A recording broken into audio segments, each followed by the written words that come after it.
There's an electronically recorded interview between Detective Sergeant Mark Winterflood and Lindsay Hawani Beckett. Go, mate, go! Shut up, you little bitch, or I'll be back. He told me to tie her up at the van. And then I tied her up to a tree. And Get here! In the car! Get in! Get in! Get steady. And Liz told me what to do. What was that? We won't say anything, we just want to go, please. Told me to cut her throat. Yeah! Come on! Come here!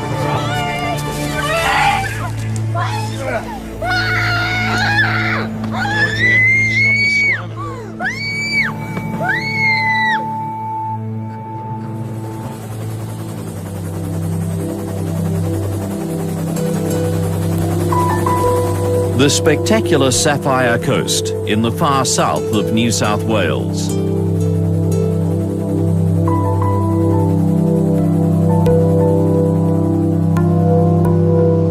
The Pacific Ocean rolls onto deserted surfing beaches, sweeping bays and rocky headlands.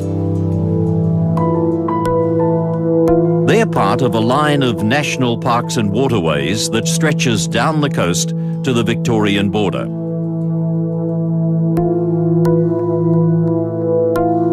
Behind them are rich pastures below forest-clad foothills and mountains. The northern gateway to this natural paradise is the town of Bega, some 430 kilometres from Sydney, and famous for its dairy industry and especially its cheese. It's also known for its peace and quiet, a safe place for children to grow up far from the dangers of the big cities. It's the New South Wales Labor Day long weekend 1997, in the October school holidays. A group of local high school students is taking part in a weekend campout in bushland near their homes in the village of Callaroo, south of the town. Among them are Nicole Collins, aged 16, and her friend Lauren Barry, who's about to have her 15th birthday. The girls have been close friends for several years, part of a group that includes teenagers Rebecca Kemble and Sarah Darcy. We always had fun things to do. Both Nicole and I and Rebecca all had horses, so we spent most of our weekends riding together. Nicole, she was very outgoing, very friendly, engaging, not at all shy. She was very vivacious. She always had lots of energy. So if you're ever feeling down in the dumps or not in a mood to maybe go for a ride or go and see some friends, she's always had the ability to make you feel more happy and energised to go and do it, kind of thing. She was just full of life and full of energy, and she was always doing things, always on the go. Lauren she was much more low-key. Lauren was very much a homebody. She loved being at home with Mum and Dad and her brother. She was calm and very sweet and kind and generous, and she was a lot of fun. My sister, when we grew up, a lot of the properties that we lived on, there wasn't too many kids nearby most of the time, so she was my best mate as well as my sister. Just like any sister, a brother and sister, we fought like cat and dog. We'd finish fighting and having an argument, and then there'd be this deep, unconditional love for each other.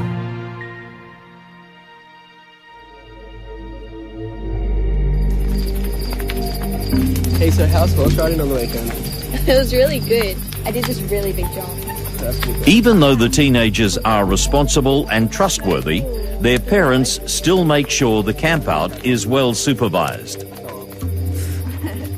Nicole's parents would come up and check on us, and so would Lauren's parents, so they could easily access to where we were staying. Yeah, I tried horse riding once, fell off. It was just an area where the two girls and their friends would go to a lot of holidays. They'd take their horses and set up a bit of a camp, and they'd just have a peaceful area overlooking the ocean. I can't believe we have to go back to school soon. Oh, I know. I don't want to go back to school. On Sunday night, being a long weekend, the group stays up late. Oh, I got up and put something in the bin, and then she put me on detention for like 4 days. Are you serious? Oh So my God. And we were just sitting around the campfire, talking, listening to music. And then Nicole was actually had been a bit upset because she broke up with her boyfriend. I wonder where he is. Don't worry, your boyfriend will be here. It's been ages. Seriously, he's probably on his way, don't worry. It's been hours. Yeah, it's probably on his way or something, don't worry. So Nicole decided that she was going to walk to Gilla and talk to her ex and see if they could work things out. Hey, I know where he's staying. Do you want to walk up? You sure? Yeah, come on, let's go. He's just with his auntie. So, wait, where he's going? We walked everywhere. I mean, we were only 16. We didn't have cars. We didn't even have bicycles. We had the horses and we had our feet. So to get around in Callaroo, that's what we did. We walked. Where are you guys going? We're just going to town. We'll be back soon. Nicole decided that she was going to walk, and then Lauren decided that she was going to go with her. Eventually, the girls reach the main road and head towards Gilla. Although it's several kilometres, they fully intend to walk all the way. Young teenagers that grow up here, it's a very carefree place. There's a high level of trust. There are no great risks. But people have got to understand it's not a busy suburb in Sydney. It is, in fact, a very remote area. And they were actually only a short distance from their home. They were camping, their parents knew where they were, and they were going to another friend's place for a small party. It was easy walking distance. They knew the way well. I came back at about 10 past 10, I think it was, in the evening, and the girls weren't at camp.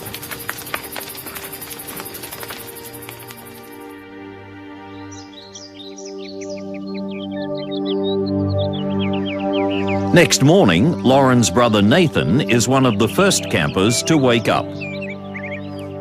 I think I left the camp that morning, would have gone back to the house. I guess from memory, the first thing I would have said was, have you seen the girls? Have the girls been down here? And straight away, my parents said, no, they're supposed to be with you. While Lauren's mother, Cheryl, starts ringing around, Lauren's father, Garrett, goes straight to the campsite.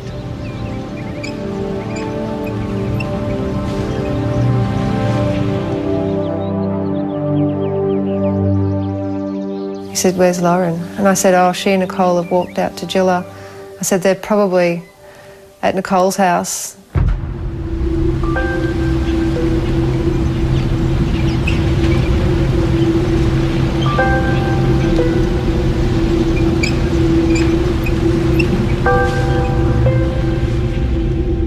They weren't anywhere we expected them to be, and there was a very small chance that both of them were injured and got somehow fallen over and broken their legs in the night time. Nicole's father, Graham, drives out past the campsite towards the ocean, where he searches along the cliff tops. We rode through all the trails between Tartha and Callaroo. There's a lot of them. So we went through and we were calling out to them because we thought if they're hurt, they'll, call back. By midday, with no sign of the girls, the families decide it's time to call the police. Shut up! They can't know that the girls have already undergone a long and terrible ordeal and are far, far away. Stop your sniveling!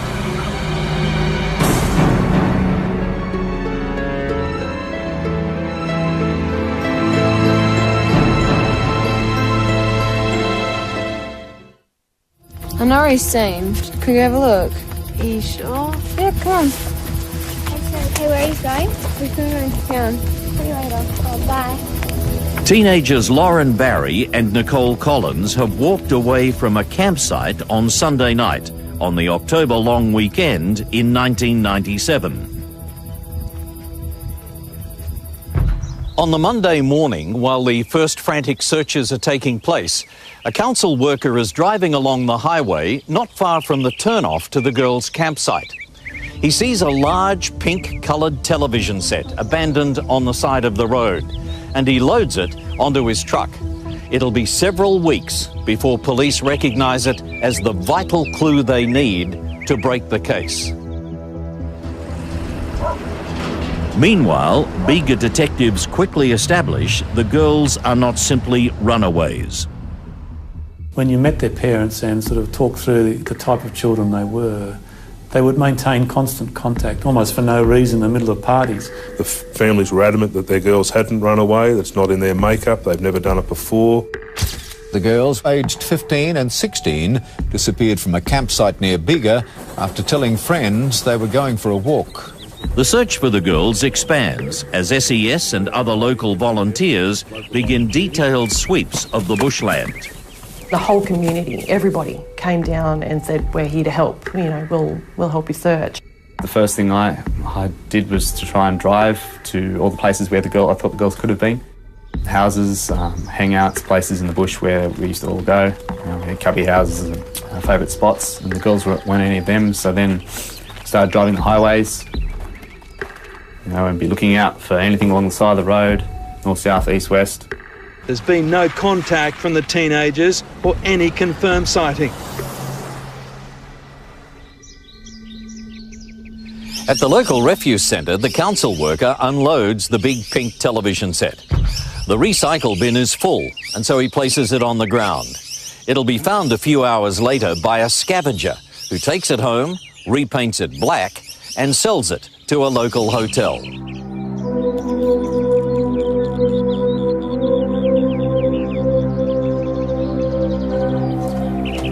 The main search parties are now joined by mounted police and the dog squad. And Lauren's father, Garrett, is out with them every waking moment. I can remember him just being helpless in this sort of rage but sort of uncontrollable pain going through him, and that's what makes me upset now, because I get it, what he was feeling at the time, and he just took off. For those who don't know me, my name's Garrett Barry. I'm the father of one of the girls. And, thank you all for coming, okay?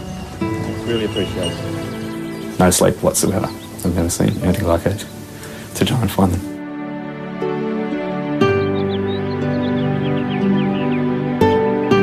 While the searches are going on, a local resident finds some abandoned clothes on a dirt road not far from the camp.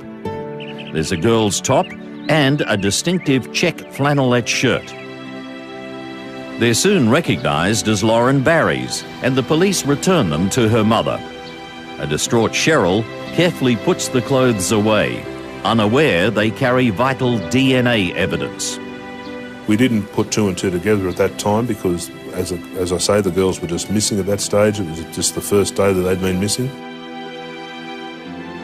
By Wednesday, Detective Shane Box is sure that the girls have not run away. Checks have revealed they haven't accessed their bank accounts or taken any personal items from home. I briefed my senior officers in Wollongong, at Region and at Bateman's Bay, and just said, listen, there's more to it than this. Something's not right here. And as a result, the task force investigation commenced, and we went from there. The media is now running with the story, and the families make an emotional plea for help. They're enduring almost unbelievable suffering. Two sets of parents tortured by the disappearance of their teenage daughters, pleading for help. The pain I'm going through and not knowing where she is unbelievable. She was having fun and she just said, see you tomorrow. At 10:30 we were going to pick them up. She wasn't.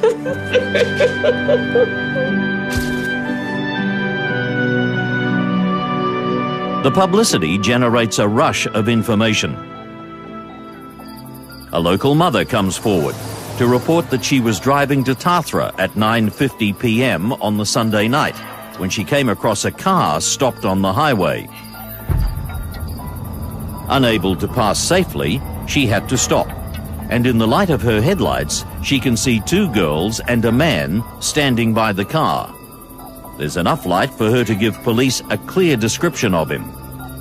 The car finally moved over, and the mother was able to overtake it safely and continue on her way.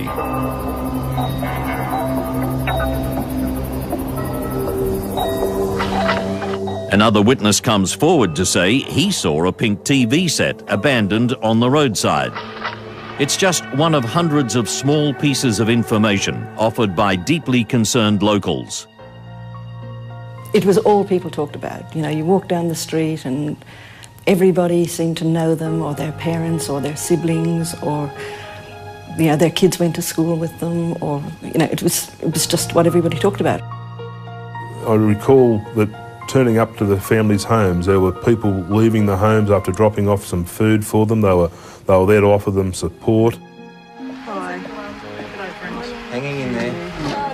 In the 9 days since their daughter's disappearance, they've only had hope to cling to. Of just every day, you know, we would have big groups of people at our house. Mum would make heaps of food for everyone, and we would all talk about what's happened so far and what we're going to do next. A few days into it, we'd searched all the areas we could. We had to scale back the search. We expanded it to many kilometres, a kilometre radius of the campsite.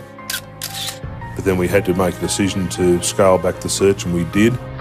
Most of the team returned to their stations, be it Nowra, Wollongong and other places. And it left, I think, 4 detectives here to investigate it.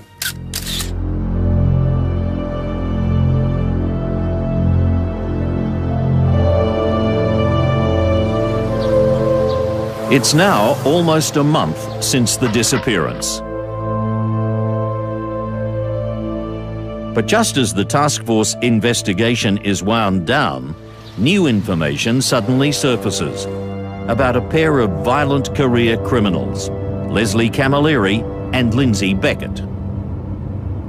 And it was just information from the police at Yass that you should look at these two blokes. They're into the badness, they're into sexual assaults, and they may fit the criteria. Lindsay Hoani Beckett is a New Zealander with a low intelligence who at age 24 has multiple convictions for robbery and assault. Leslie Alfred Camilleri is a dangerous psychopath who since the age of 12 has racked up an amazing 146 criminal convictions.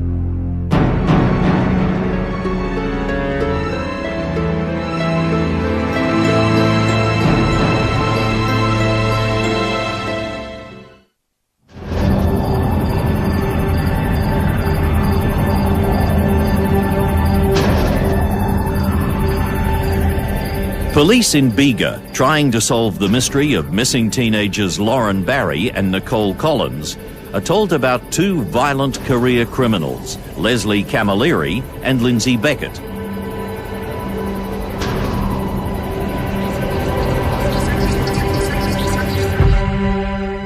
The two men have been living in Yass in southern New South Wales. An informant tells local police, who advise Bega detectives.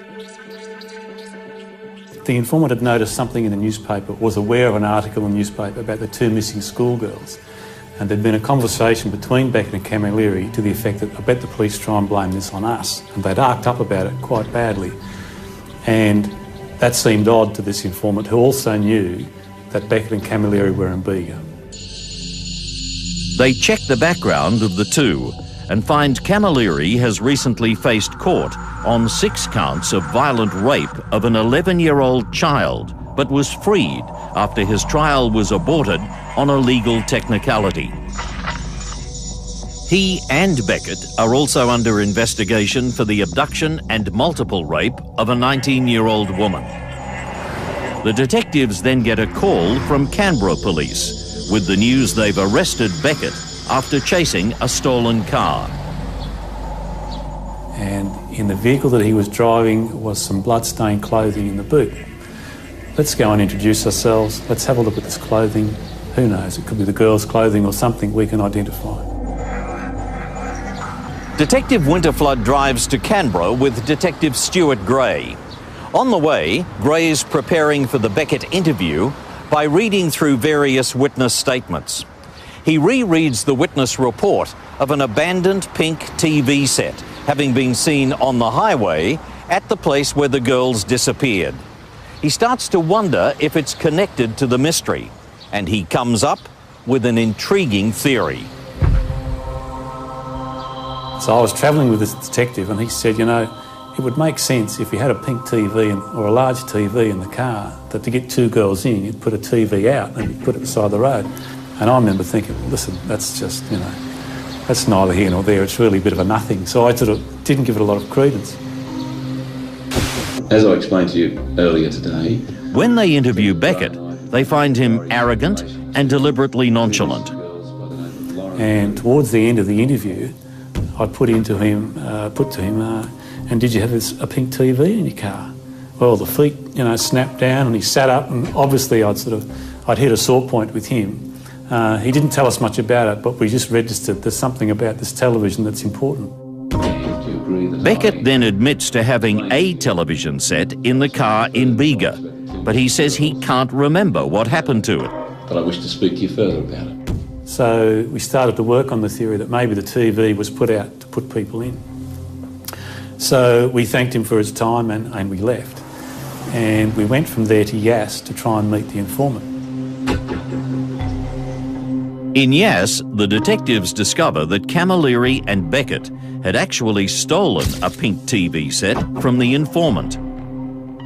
And the main relevance of that television, he'd actually put Beckett and Camilleri at that scene. Mate, in the back seat, grab the TV, dump on the ground. Go! Shut up, you bitches! Or I will stab you. Now, at this point in time, not only is Beckett still in custody in the ACT, but Camilleri had been arrested for some other unrelated matters and was in custody in Goulburn. Les Camilleri is interviewed in Goulburn jail, but as soon as the subject of the pink TV set is raised, he refuses to answer any more questions.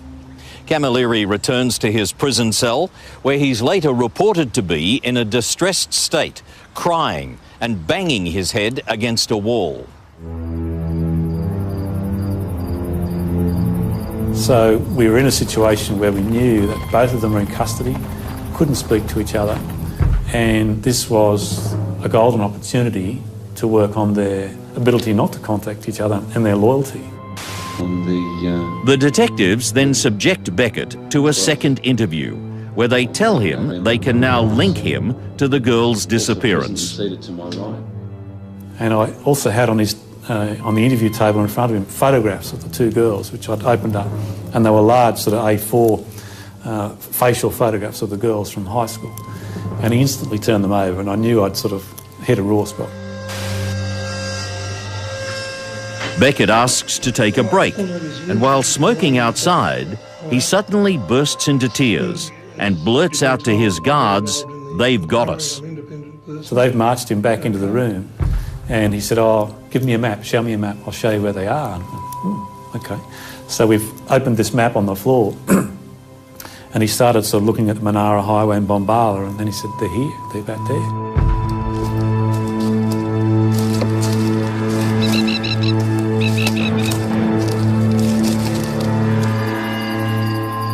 Beckett then gives a long and detailed confession, beginning with how he and Camilleri inject each other with illegal drugs as they drive from Bega to Tathra. Les was driving the car and we were going to the beach because I hadn't been to the beach for ages and we were going to go there for a drink. Yeah. And just see if there's any parties.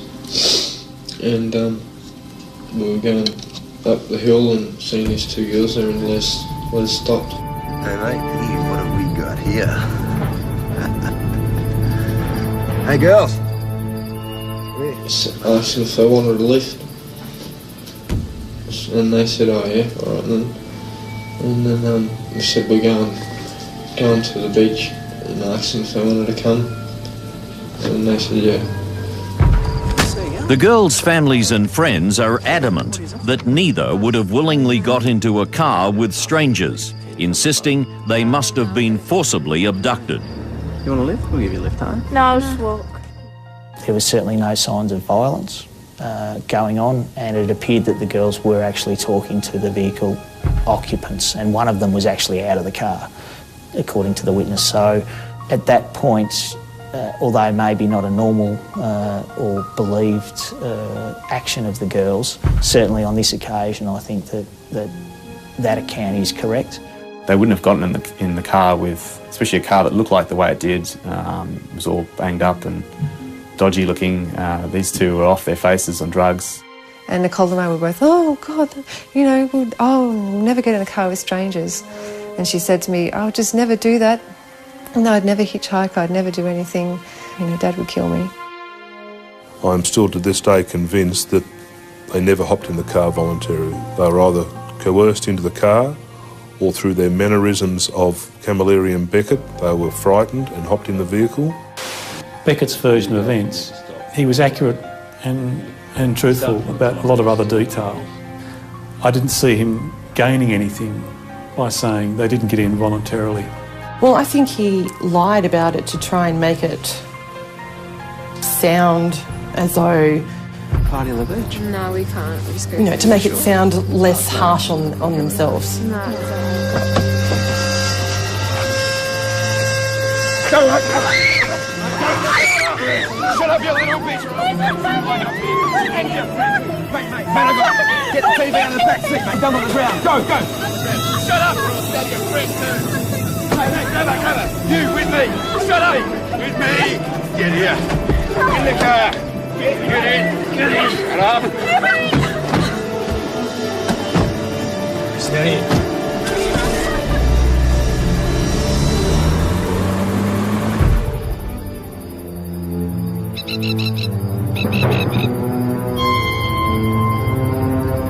In his confession, Beckett claims they drove with the girls the 5 kilometres to Tathra Beach Surf Club, where they talked together while he and Camilleri drank a few beers.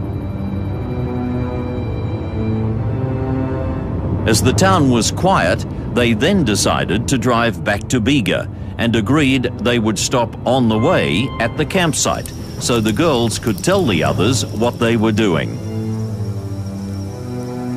They've travelled on a dirt road towards this campsite area, and it's during that travel where I would describe it as a 4-wheel drive track mainly, that Camilleri is driving his 2-wheel drive car, and it's sustained some sort of damage, or at the very least been knocked around a bit. He's become aggressive and produced a knife. And he freaked out, and as he was saying,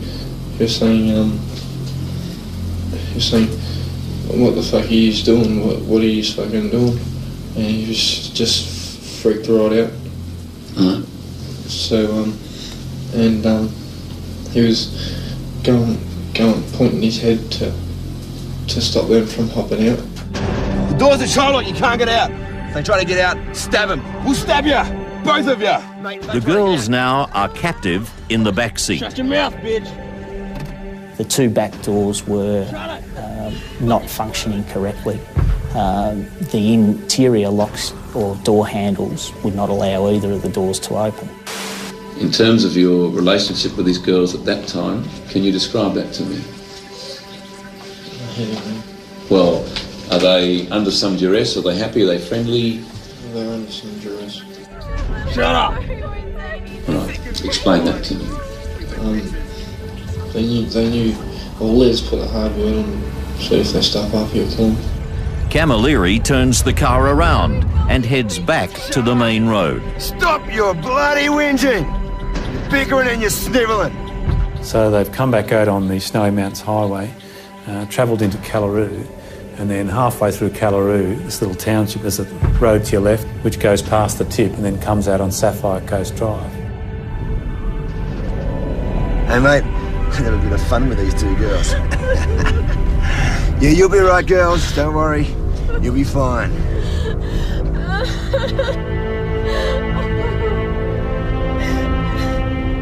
They were going along there.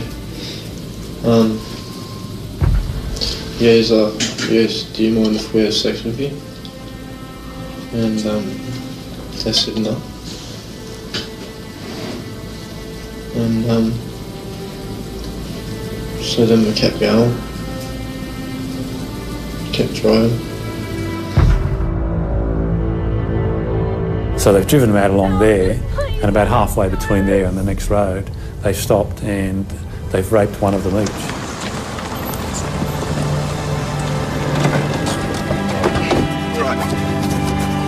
Get out! It's yours. Blondie, you're mine. Get out of here. Get out. Come here. Come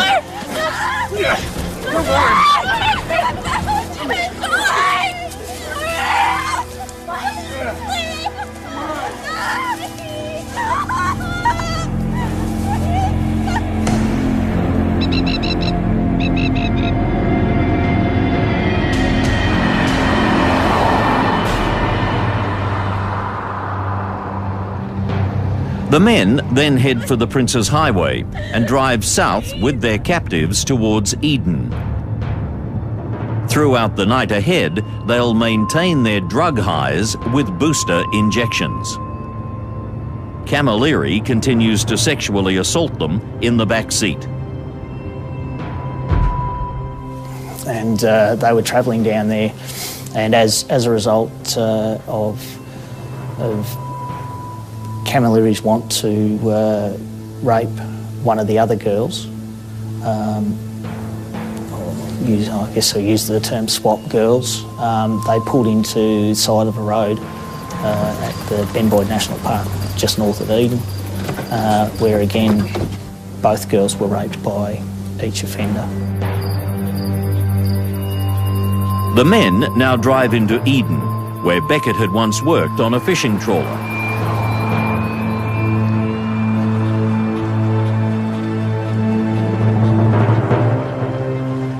They went down to the wharf and had a look to see whether the boat that he once worked on was there.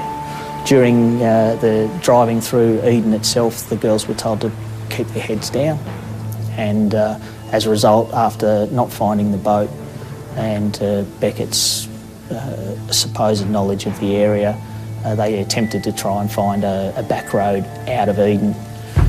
Became sort of disorientated and ended up on some dirt tracks again, which at that point they stopped the vehicle and then raped the girls again.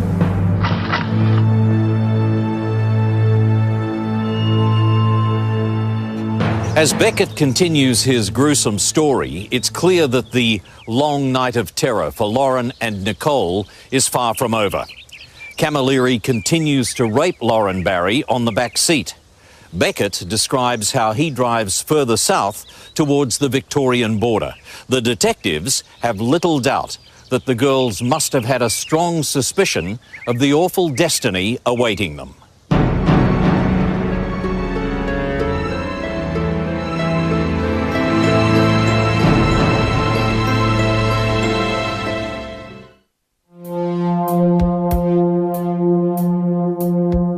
Criminal Lindsay Beckett has broken down and is confessing to the abduction of Bega schoolgirls Lauren Barry and Nicole Collins. Shut up! He tells detectives how he and his associate Leslie Camilleri drove south towards the Victorian border while subjecting their captives to repeated rapes and sexual assaults.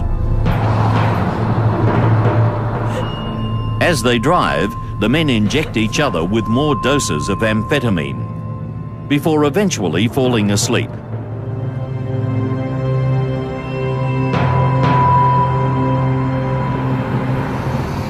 All right, mate. Just crossed the border into Victoria. Victoria? You stupid prick! Sydney! I want to go to Sydney. Turn around. It appears that neither of them really know where they are. Camilleri gets quite angry about that. And at this point, Beckett again turned off the main, which was now the Prince's Highway at that point in Victoria.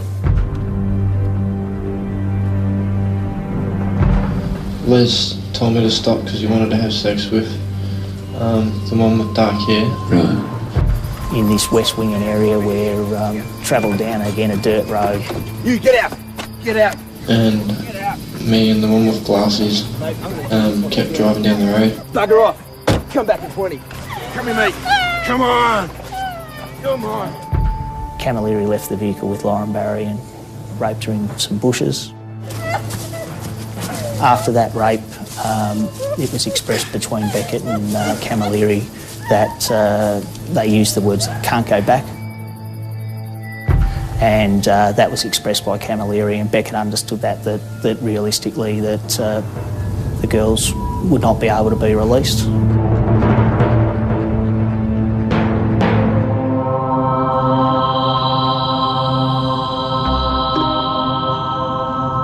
As dawn breaks, they're still driving south along the Princes Highway. They're about 60 kilometres into Victoria when they come to the Cann River. They see a sign marking the turnoff to the Monero Highway back towards Bombala in southern New South Wales and decide it's time to head north.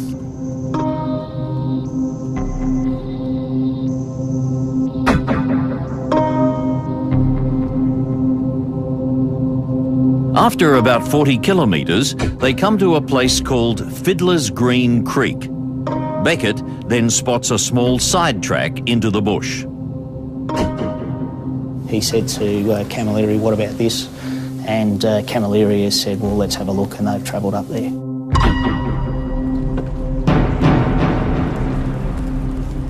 It's just after 7 a.m. Here, mate. Here. It's good. It's good. Both men are now carrying knives. Get her out. Come on, get her out. Get up. Get up. Stop your engine. You tie her up. Tie her up. Get out. Get out. Stop crying. Stay still. Hold still. Hold your hand. Hold still. Hold your hand. Take it down there. Come on. Start walking. Come on, you little bitch. Stop your engine. Stop your crying. We're going nowhere. Having a bit of fun. Hurry up. And they're stopped and traversed through very heavy bushland.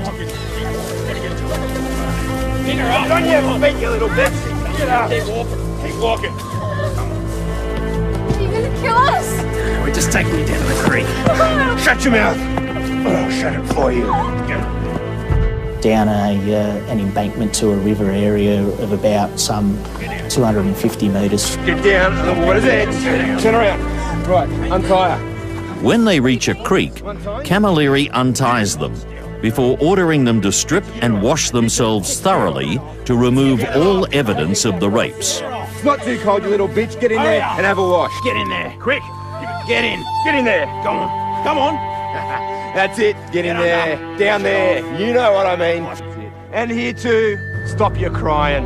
Just get. Stop your moaning. Come on, clean yourself up. Hurry up. Yeah, under your arms. Come on. You too. Come on. Stop your clean yourself up. Come on. All right, you two. Get out. Get dressed. Come on. Jack, back on. Stop the shit. Put it on. Stop the shit. Hurry up. Get it on now. They're then told to dress themselves before being gagged. Alrighty, mate. Gag 'em. Gag 'em. And then we tied the girls up, tied their hands up, stings around their mouth so they wouldn't yell. What sort of things? Just to stop them from yelling, just some of their genes. Alrighty. Take her this way. Go. Lauren is hogtied on the ground and Nicole is tied to a tree a short distance away. Yeah, mate. Yeah. He told me to tie her up at the van. And then I tied her up to a tree. And Les told me what to do. Mate, you gotta kill him. Nah, no, I don't want to kill him. You don't understand. You gotta kill him. You can take care of him. You don't kill him, I'll kill you. You got it? Kill him. Yeah, he said drag her over to the water and drown her.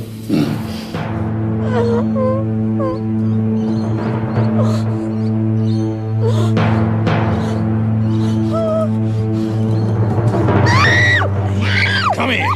So Beckett goes down to Lauren, drags her into the water, He actually held her under the water, and he described her as struggling and kicking water in his face. And the other one, she was jumping around, and so I tried to stab her. And then he stabbed her in the neck at the same time and held her under the water.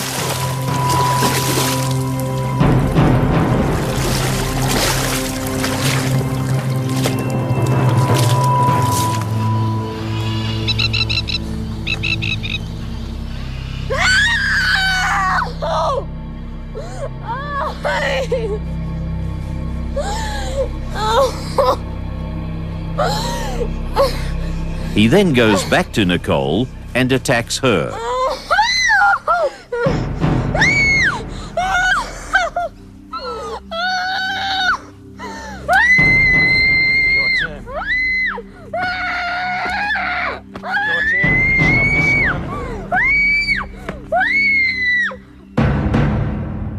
He stabbed her in the neck and she started to sort of flail about and wasn't dying, so he then stabbed her in the Adam's apple and the knife gets stuck and he can't get it out. Okay, and how did you kill her? I had to cut her through. He eventually gets it out and he stabbed her in the heart, and that failed also, and he even describes kicking her, trying to get her to die, and she eventually dies. I cut her throat first, and then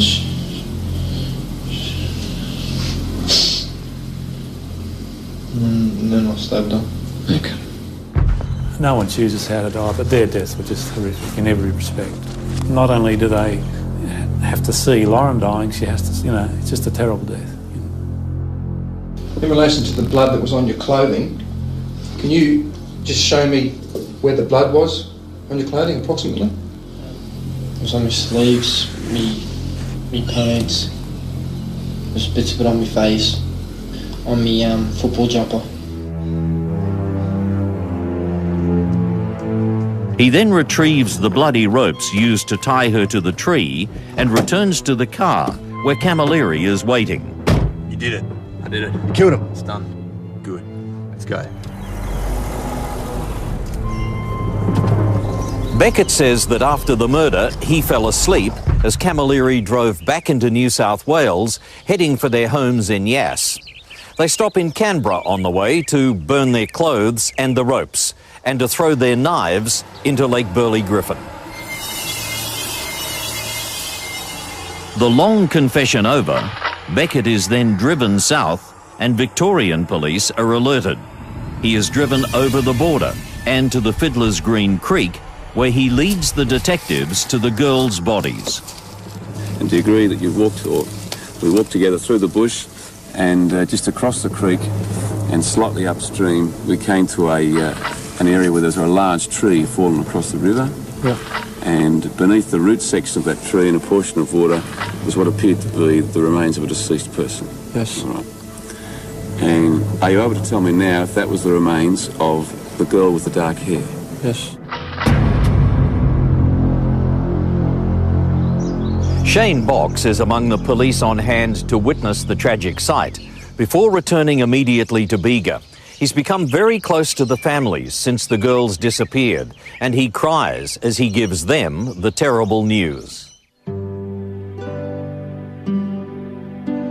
So probably the most difficult task a police officer could do would be to look at families of two young girls in the eyes and tell them that their girls were murdered, and that was the last they would ever see of them. And it was also especially hard for me as a father of two girls to be able to do that particular task. My father pulled me aside and he said that they had found Lauren and Nicole's bodies, and I can't remember. My body's done a pretty good job of blocking out those emotions and feelings and thoughts at the time, but I was in a bit of shock, I guess, and that shock stayed with me for many years. They came in their thousands to grieve, filling a small park. The town itself shut down as hearts opened and emotions overflowed. Nicole and Lauren were my best friends I've ever had, and now that they've been taken away from me,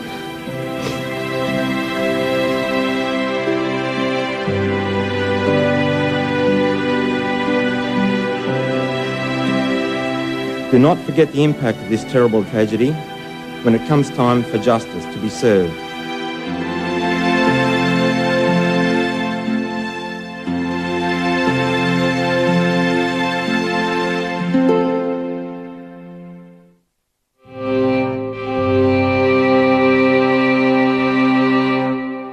The New South Wales detectives hand all the evidence to the Victorian police, who take carriage of the case under the direction of Detective Russell Sheether, who prepares the charges of murder. Beckett and Camilleri are extradited to Victoria, but charges of rape and sexual assault that occurred in New South Wales are held in reserve. Lindsay Beckett pleads guilty to the murders of Lauren and Nicole, and in August 1998, he's sentenced to 2 life terms with a non-parole period of 35 years. At the time, it's the longest non-parole period ever handed down in Victoria. Leslie Camilleri protests his innocence, blaming the murders on Beckett.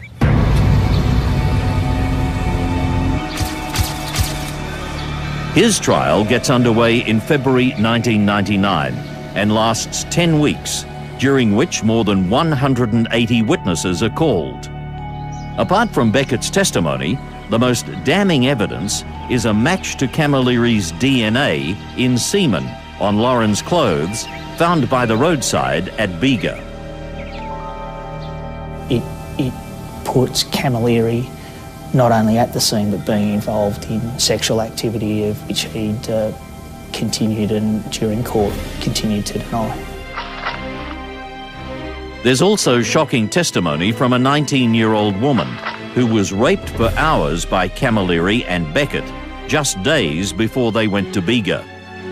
The star witness is Lindsay Beckett, and he lays bare all the repugnant detail of Lauren and Nicole's ordeal, detail which had previously been kept from their families.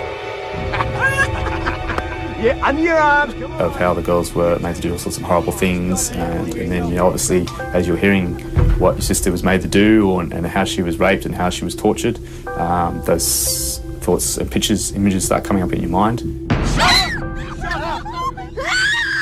Shut up! I am sick of you whining, you stupid bitches. And that's obviously affects the body, and you get quite upset and angry and aggressive and lose control. The long wait for the verdict is also distressing. That was an extremely tense couple of days because the jury took, I think it was nearly 48 hours to give us a result. Leslie Camilleri yawned repeatedly as he was branded a murderer by the jury. When we heard he was guilty, I can remember my parents and Nicole's parents yelling, screaming yes and yelling for joy which is hard to get some joy, but from all the stress and pressure we put through, it was a positive in a bad situation. It was a ray of light, I guess, that someone was going to be held responsible for the girls' murders. Guilty. They were the best words I'd heard in this long trial. Now maybe our girls can rest in peace, and we'd really like to thank the jury. They got it right. It was the culmination of at that point, nearly 2 years of investigation and court processes.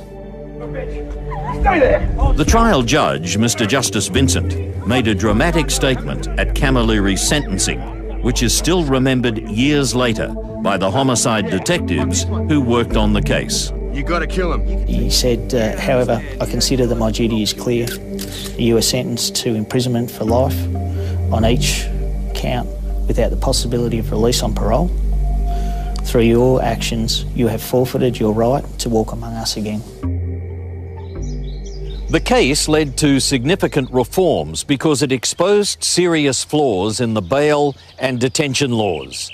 Both killers had extensive criminal records, and yet they'd been released on bail just before the murders. 2 years later, Camilleri's appeal is dismissed, and he's refused permission to appeal to the High Court. The police receive high praise for their work in tracking down and successfully prosecuting the killers, especially from the people of Bega. People were coming to the front counter just to thank us and sort of give their best wishes, you know. Without the assistance, I believe, of both organisations, or all organisations, which is the New South Wales Police Force, Victoria Police, and also the Australian Federal Police from the ACT, this matter would not have been solved. Being involved with the team that I met in Victoria and the exceptional way that they dealt with all of the evidence and you know, in some respect, did a more thorough job than I felt I could have done. The police were amazing, especially Shane Box. They were there.